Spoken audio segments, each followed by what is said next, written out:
Hey guys, it's Maylee. Today we are going to recreate famous Instagram slime recipes. To start off, we're going to try to recreate cow cream from Aldi Slimes on Instagram. I'm going to add some regular school glue from Elmer's. Now I'm going to add in some foaming facial cleanser. Just 1 pump for now. And I'm going to add more later after it's activated. Next, I'm going to go in with baby oil. Don't want to add too much or it'll be too soft. Next, I'm going to add cornstarch. I'm pretty sure she uses cornstarch in most of her recipes. I haven't used cornstarch in a long time. Now I'm going to add some lotion to this. Just mix it up now. So I finished mixing the cornstarch and everything else. The texture is like icing. Like, can you see this? Now I'm gonna add some activator. I'm using borax and water. And you want to add it slowly so then it won't clump up and become overactivated.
Slime we will be trying to make is chewed up minty bubblegum by Fairyslimesss, and this recipe is actually really simple.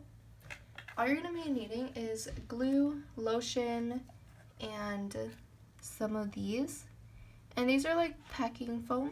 So here I'm just adding my glue and lotion, and now you just want to mix it all together.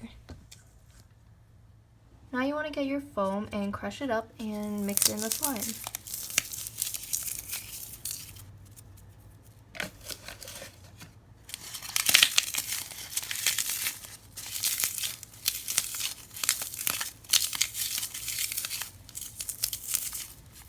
And the reason why you want to add it before you activate your slime is so that the foam pieces will stay in. You can also dye your slime like a green color.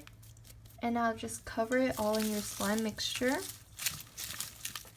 Now you want to go ahead and add some activator into your slime.